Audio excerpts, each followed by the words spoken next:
Welcome back to Pro Wrestling Weekly here on 1490 WBCB and online at WBCB1490.com. Having a little bit of technical difficulties firing up the disc here, so we're going to get right back into it.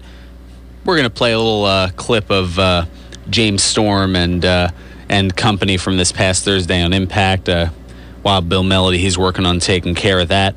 In the meanwhile, looking back at the Facebook feedback, of course, from the last show, Mike chiming in. We were talking last time about some of the best and worst moments of 2011. And, of course, in Mike's opinion, one of the best moments, and I certainly am hard-pressed to disagree on this one, the push of CM Punk and trying to bring back WWE ice cream bars. Maybe there's hope for them in 2012.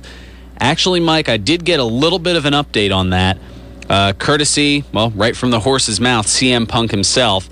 I had the opportunity, actually, the Monday after our last show, that would be the 19th, I had the opportunity to meet and greet a little bit with the WWE champion.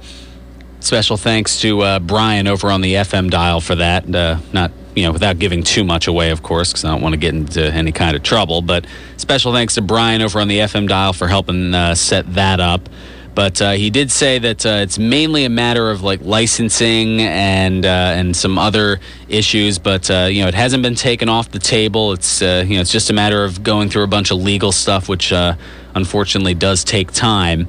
But he, believe me, it's probably the biggest question that he gets from fans wherever he goes. Is when you have people chanting at him, "We want ice cream." Yeah, you know that you kind of have to at least have some sort of constant update on it. But at this point, the update is, I guess, all the legal teams are trying to figure out what can be done, what has to be done to make that happen. But he hasn't given up on that. He's still working on seeing if we can get some of those old school WWE ice cream bars back. Anyway, Mike also chiming in, worst moment of 2011, losing Macho Man Randy Savage. As he says, like McMahon used to say, anything can happen. You are certainly right about that. And he also wanted to give a thanks for a great year on Wrestling News. It was also good to hear RC on the show last time around. He says we both have his support for both of our shows, of course, Completely Damaged, as well as here on Pro Wrestling Weekly. And asking about my favorite moment, I think just the whole Money in the Bank pay-per-view, that just that aura of CM Punk's hometown of Chicago, Cena kind of being the enemy. It almost felt like ECW One Night Stand, where oddly enough Cena was also kind of the enemy there, to the point where you had the "If Cena wins, we riot" signs. Something certainly interesting there. Bill, are we good on that clip there? Okay, let's go ahead. As if we're coming back from a break here, let's get to that clip from this past Thursday on TNA Impact. First of all, Robert Roode, you need to shut the hell up, because I'm pretty sure these people are sick and tired of you doing this. Now, Mr. Kurt Angle, you look like you got your mouth shut. Is it because it's wired from that last call super kick? Now you wanna go around and you wanna make fun of me? Hey, that's all fine and dandy, because people have been doing that since day one. But I am the only cowboy, James Storm. Now you wanna go to my hometown of Leepersport, Tennessee, and you wanna beat up my buddies. One of them that just got out of the hospital. Good old boys that like to drink beer. Well, Kurt Angle, a couple months ago, I stood in this same ring and I looked at you eye to eye. I seen a man who wasn't intimidated of nothing, who was not scared of anything. Now, I see a man that's a little scared. You ain't scared. You ain't scared. Because you know, now you're a little worried, because it only takes one last call super kick to knock your lights out. Now, since you like to beat up on my buddies, old cowboy James Storm brought one of his little buddies here. And you know what? He likes to drink a little beer, too.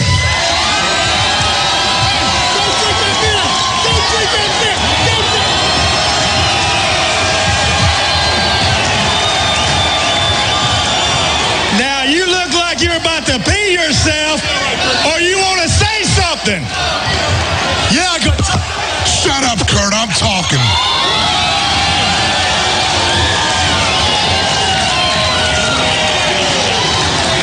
Don't you talk. Shut up. Bully Ray, for months, you and the rest of Immortal disrespected and took advantage of me. And now you realize you need me.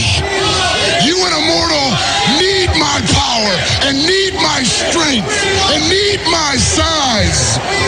Well, you know what, Bully Ray? I don't need Immortal anymore.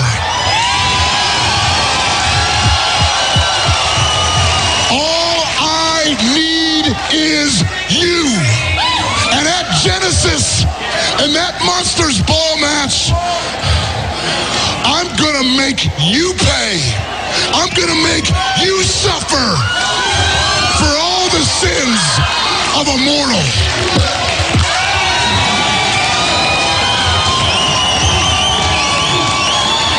Oh! Shut your mouth, just like he said. Shut up. It looks like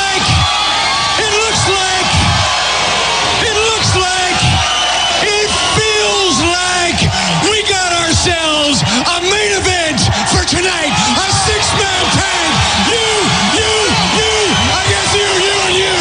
Woo, ta-ta. And now, more Pro Wrestling Weekly with your host, Fearon. Sit down, shut up, and listen up. There we go, music and such. Welcome back yet again to Pro Wrestling Weekly here on 1490 WBCB, online at WBCB1490.com. Of course, we heard from quite a few in there, of course, setting up for the Genesis pay-per-view that is tomorrow night. James Storm, of course, in there, kind of underutilized as far as I'm concerned, kind of being pushed to the back burner just so Jeff Hardy can be thrown back into the limelight after his personal demons and issues, which it makes for a nice story, but I, at the same time, think that James Storm, I mean, he's kind of the hottest thing going, and he's starting to cool off a little bit.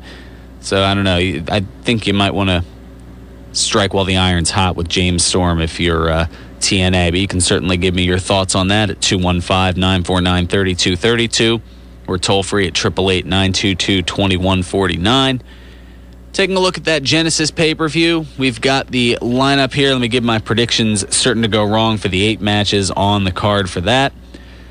Well, we've got Gunner facing Rob Van Dam. I don't know, Gunner, he's been getting a little bit of a push lately, kind of an unstoppable monster type deal, and Rob Van Dam, he's been moving in slow motion since about 2006, so I got to go with Gunner on this one. Bully Ray against Abyss in the Monsters Ball match. I know this is Abyss's specialty, but again, Bully Ray, I'm hoping they play the hot hand, and I think Bully Ray is going to take this one. His mic work has been impressive, to say the least. He's feeling inspired. He's dropped a lot of weight.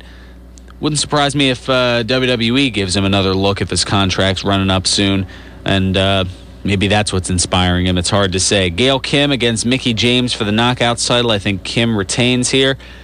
D'Angelo Dinero against Devon in the feud that won't die.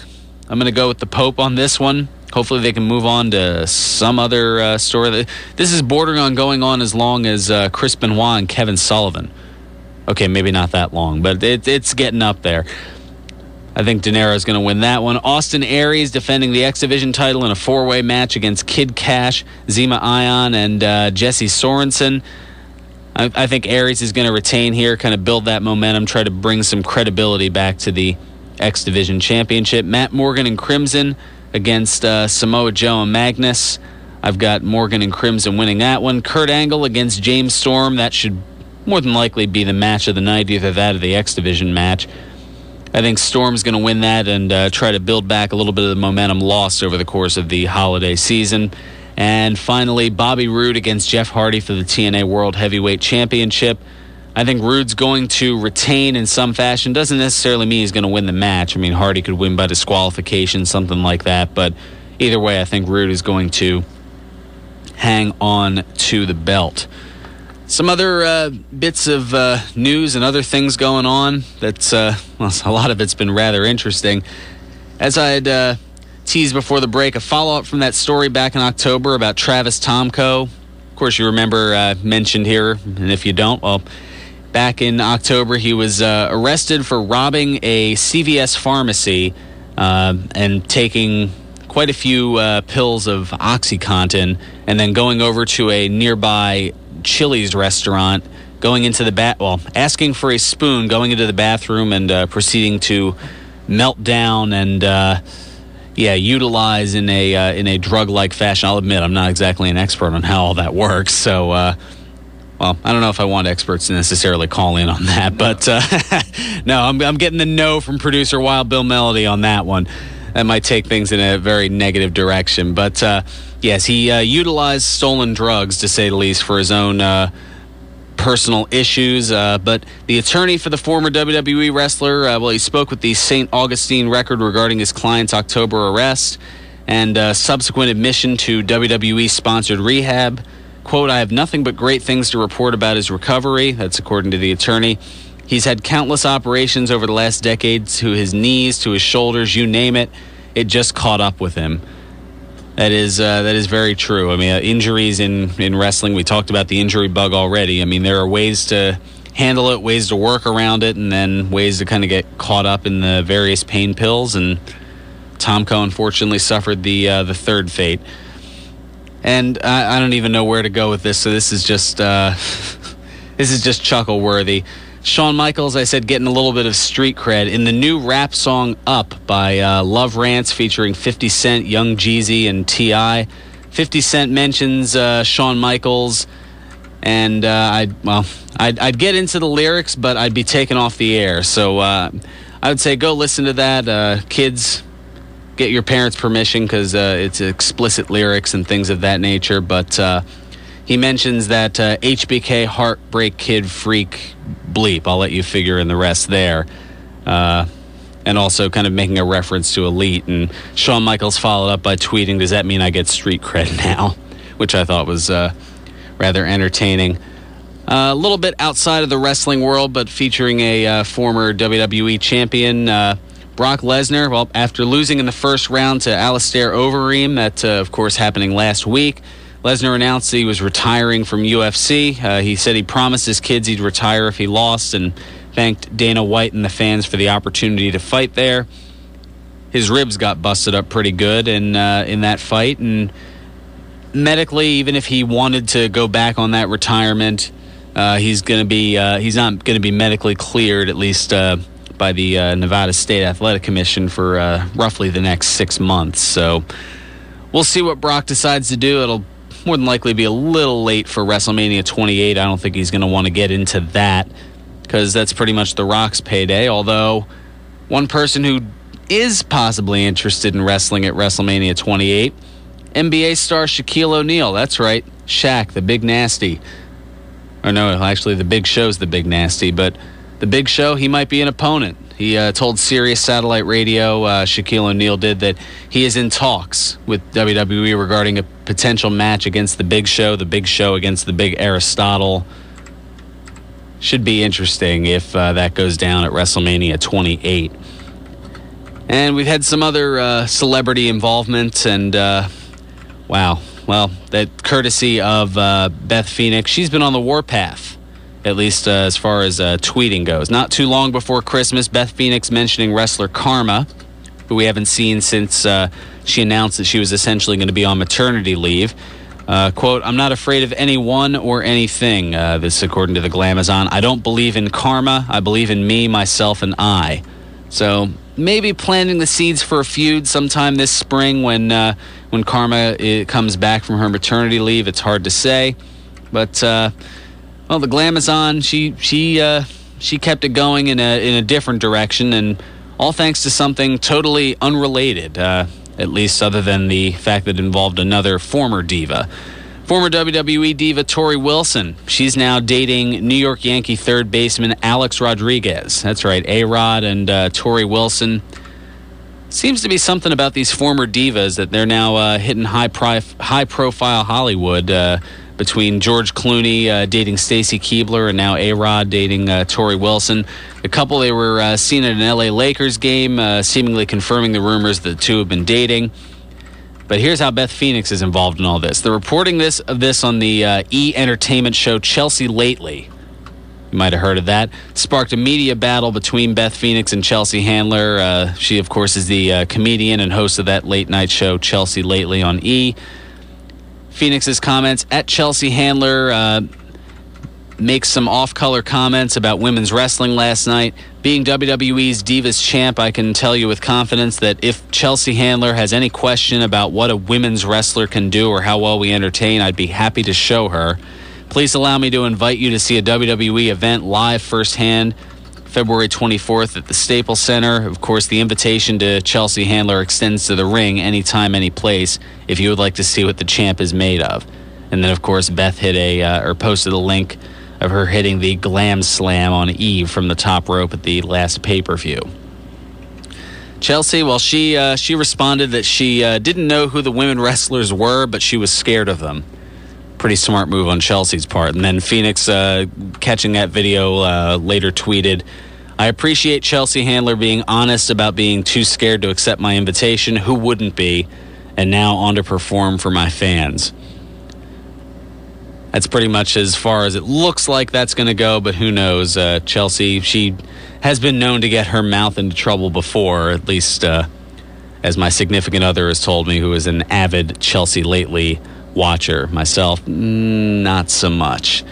Speaking of online back and forth, oh man, Kevin Nash has challenged the Ultimate Warrior to a fight during WrestleMania 28 weekend. Quote, never realized I had a problem with Jim, referring to the Warrior, of course, Jim Hellwig's old name. Seemed to get along fine in Scottsdale. Come on, my clown, turn that frown upside down. A true warrior never turns down a challenge. Put up $100K, $100,000. I'll do the same. 3 rounds, MMA rules, winner take all. I'm talking shoot, not sports entertainment.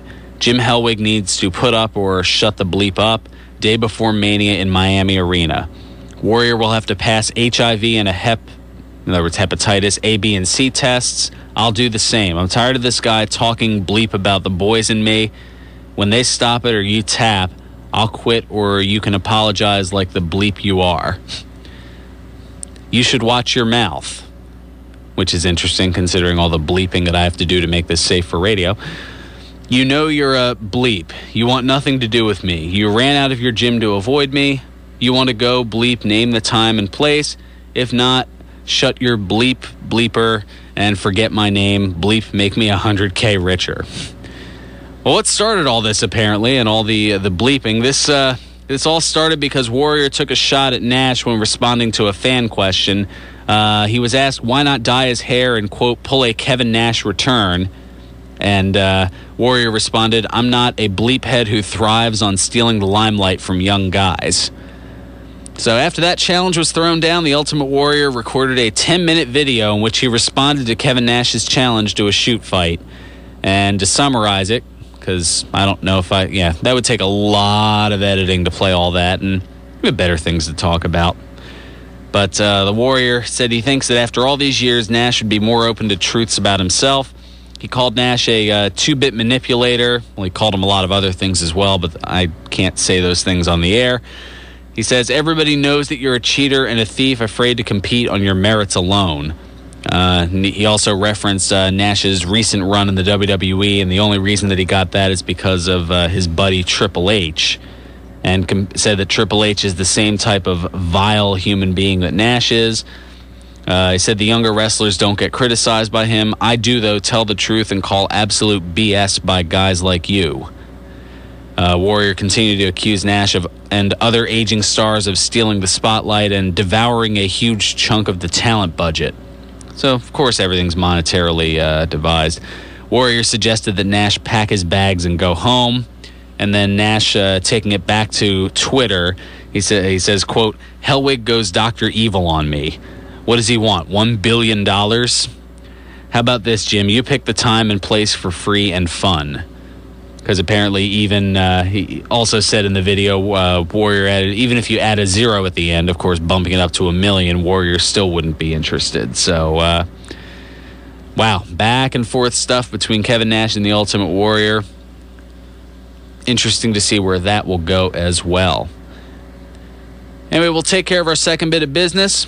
Certainly time to get you in, 215-949-3232 or toll free at 888-922-2149. Coming up, we've got the an interesting series of awards that WWE won, which, of course, will make them gloat about Twitter even more. And an interesting film coming up that is going to have some WWE wrestlers portrayed, and not necessarily in a positive light. We'll talk a little bit about that as well. Plus a Royal Rumble weekend party that looks like it's going to be canceled, or at least... it's going to be moved along to somebody else.